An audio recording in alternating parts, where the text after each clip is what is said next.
네, 안녕하세요. 지난 시간까지 해서 기초 정렬 문제를 풀어보는 시간을 가져보았는데요. 자, 이번 시간엔 퀵 정렬을 넘어서 병합 정렬에 대해서 알아보는 시간을 가져보도록 할게요. 자, 지난 시간까지 시간 복잡도가 n의 제곱인 선택 정렬, 버블 정렬, 삽입 정렬에 대해서 공부를 했었죠.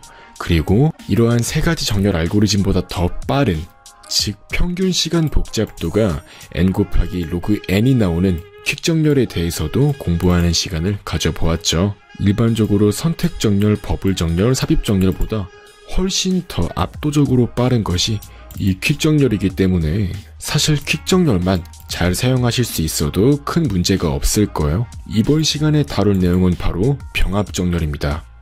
이제 병합 정렬도 퀵 정렬과 마찬가지로 분할 정복 방법을 채택했기 때문에 동일하게 n 곱하기 로그 n의 시간 복잡도를 가집니다. 하지만 지난번에 실습을 해보았듯이 퀵 정렬은 이미 정렬이 되어 있는 경우 등 특정한 상황에 의해서, 즉 피벗 값에 따라서 편향되게 분할할 가능성이 있다는 점에서 최악의 경우에 n제곱이 나온다고 했었죠. 하지만 병합 정렬은 편향되게 분할할 가능성이 없어요. 왜냐면은 정확히 반씩 쪼개면서 들어가기 때문에, 즉 반반씩 계속 나눈다는 점에서 항상 n 곱하기 로그 n을 보장하는 겁니다. 즉 퀵 정렬과 다르게 병합 정렬은 n 로그 n을 보장할 수 있다고 할 수 있는 거예요. 자, 바로 한번 예시를 확인해 보도록 할게요. 765835991이라는 데이터에 나열이 있을 때 이제 이것을 오름차순으로 정렬을 해보는 거죠. 자, 기본적으로 병합 정렬은 일단 반으로 쪼개고 나중에 합쳐서 정렬을 하는 알고리즘이에요. 잘 기억하세요. 일단 반으로 쪼개요. 그 다음에 나중에 합치는 겁니다. 바로 한번 예시를 통해서 확인해 보도록 할게요. 자, 병합 정렬은 퀵 정렬과 다르게 피벗 값이 없어요. 왜냐면은 항상 반으로 쪼개기 때문에 피벗 값이 없는 거예요. 또한 이렇게 항상 반으로 쪼갠다는 점에서 이 단계의 크기가 로그 n이 보장이 되도록 만들어주는 거예요. 한번 이렇게 생각을 해볼게요. 76583591 이렇게 이 배열을 다 쪼갰다고 생각을 해볼게요. 원래는 이것들 다 붙어 있었어요. 다 붙어 있었는데 계속 반반씩 쪼개서 결과적으로 이렇게 한 개씩 배열을 꾸리도록 완전하게 분할이 된 상태라고 할 수 있는 거예요. 즉 여기서 시작은 사실 이미 다 반으로 나눈 상태라고 할 수 있는 거죠. 계속 반으로 나눠서 전부 다 한 개씩 남을 때까지 먼저 나눈 거예요. 이제부터 합치는 과정을 알려드리도록 할게요. 자, 합칠 때는 기본적으로 2의 배수만큼 합쳐요. 첫 번째 합칠 때는 2개씩 합칩니다. 6과 7을 비교해서 정렬을 해서 6, 7을 만들고요. 또한 이제 5, 8을 비교해서 정렬을 해서 5, 8을 만들고 3, 5 또한 마찬가지로 이렇게 2개씩 계속해서 비교를 해서 결과적으로 6, 7, 5, 8, 3, 5, 1, 9를 만든 거예요. 근데 여기서 보시면은 정렬이 되긴 됐는데 이 2개의 배열 안에서만 정렬이 된 겁니다.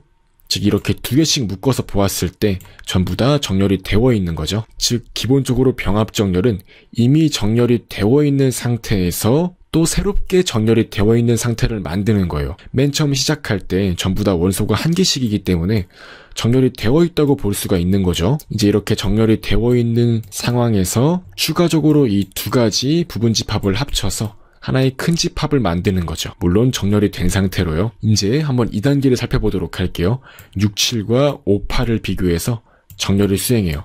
그럼 이제 이렇게 5, 6, 7, 8이 됩니다. 또한 이제 이쪽에서도 마찬가지로 정렬을 해줘야겠죠. 자, 3, 5와 1, 9 이 두 가지 집합을 합쳐서 1, 3, 5, 9를 만듭니다. 즉 결과적으로 또 이 부분과 이 부분은 각각 정렬이 된 상태로 유지가 되고 있는 거죠. 이제 마지막으로 또 이렇게 두 가지 쌍을 합쳐서 결과적으로 1, 3, 5, 5, 6, 7, 8, 9를 만드는 겁니다.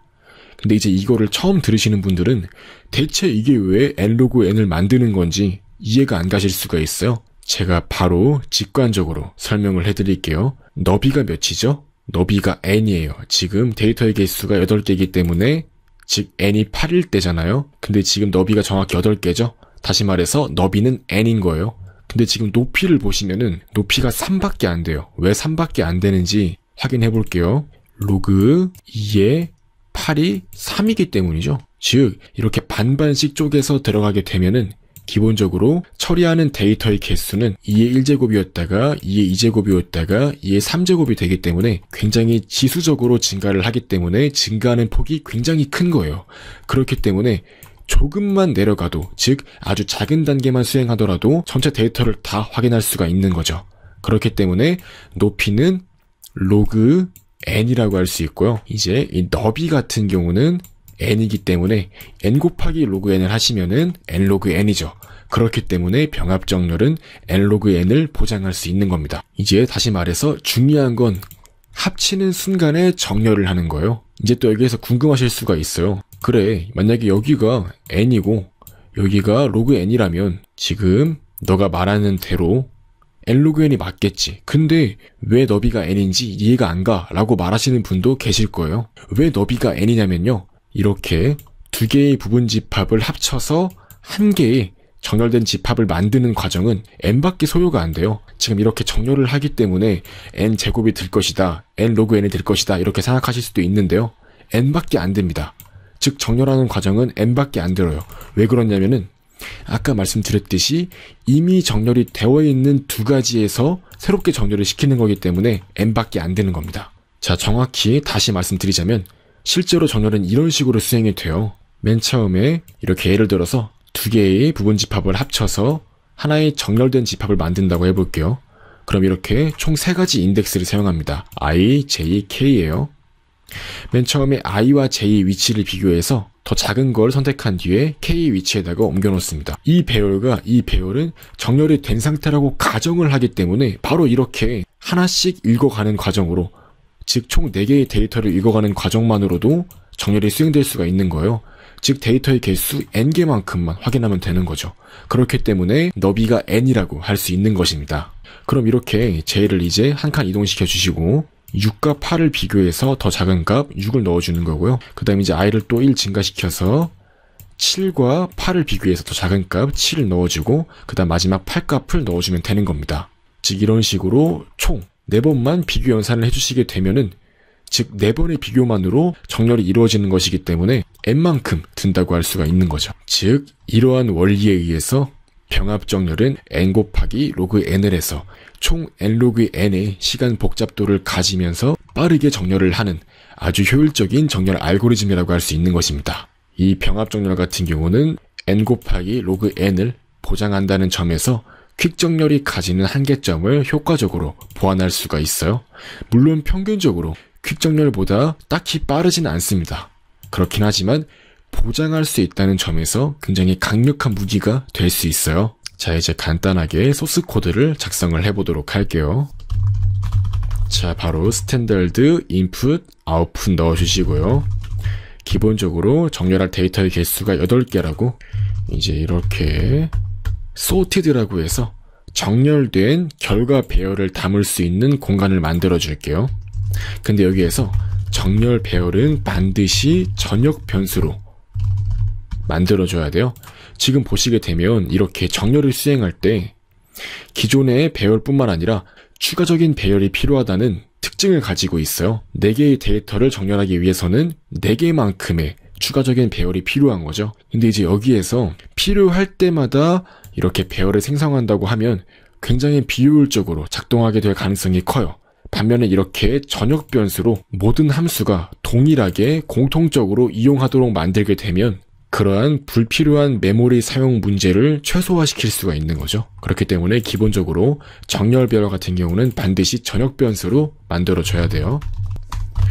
자, 바로 merge라는, 즉 2개의 정렬된 부분 배열을 이용해서 새롭게 정렬된 배열을 만들어내는 함수를 작성해 보도록 할게요.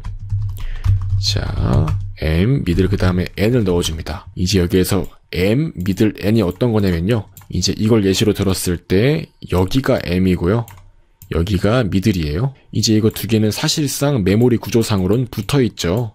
그렇기 때문에 이렇게 여기를 미들이라고 할 수 있는 거고요. 이제 여기를 n이라고 잡습니다. 즉 시작점, 중간점, 끝점이라고 볼 수 있는 거예요. 자, 기본적으로 i에다가 m을 넣고 j에다가는 미들 플러스 1을 넣습니다. 이거랑 똑같죠? 배열을 시작할 때 I랑 J의 위치를 잡아주는 거. 그 다음에 이제 K 또한 잡아줘야 되죠. K는 마찬가지로 M이랑 똑같이 잡아주시면 돼요. 전역 변수로 선언된 이 K 같은 경우는 사실상 I랑 동일한 위치를 가진다고 보시면 됩니다. 이제 작은 순서대로 배열에 삽입하는 과정이 먼저 수행이 돼요. 자, I는 미들까지 가고 J는 N까지 가는 거죠. 즉, I는 미들까지, 즉 이 작은 부분 집합을 한 칸씩 이동하는 거고요. J 또한 마찬가지로 한 칸씩 이동하는 거예요.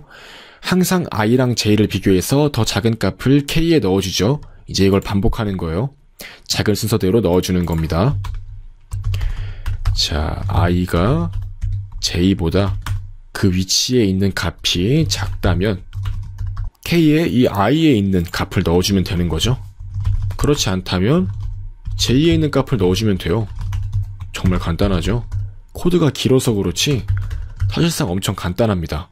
이렇게 한번 넣은 다음에는 K 값을 이동시켜줘서 그 다음 원소에 또 값을 받을 수 있도록 만들어주는 거예요. 그 다음 이제 만약에 I가 먼저 끝난 경우 J는 N까지 도달하지 않은 상태가 될 거예요. 그렇기 때문에 만약에 I가 먼저 모든 배열에 모든 원소를 다 이렇게 정렬 배열에다가 넣었다면 남은 J 또한 다 넣어줘야 되고요. 반대로 J가 먼저 끝났다면 남은 I 또한 다 넣어줘야겠죠. 이제 그 부분을 작업해 줄 겁니다. 자, 남은 데이터도 삽입. 만약에 I가 미들보다 크다면 I가 먼저 끝난 거기 때문에 이렇게 남은 J 값을 넣어주는 거예요. 반대로 J가 먼저 끝났다면 남은 I 값을 다 넣어주는 거죠.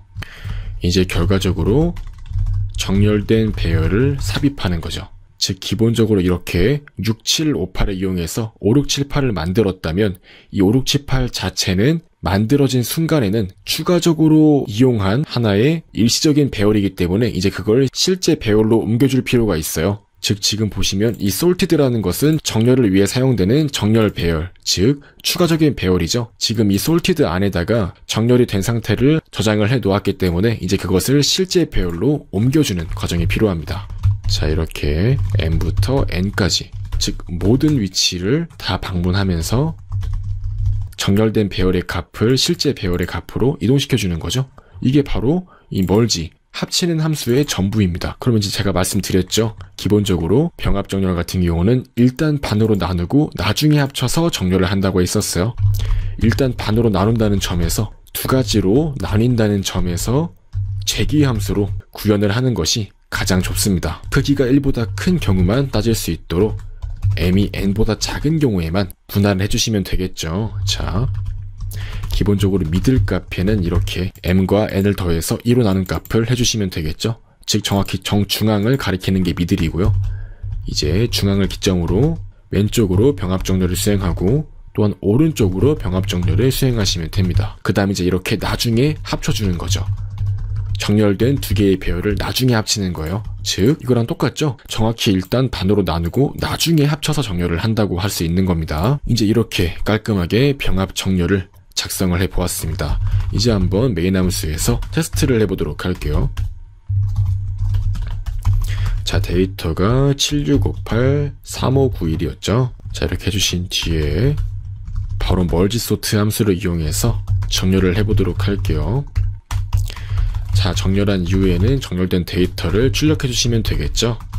이제 한번 실행을 해보도록 하겠습니다.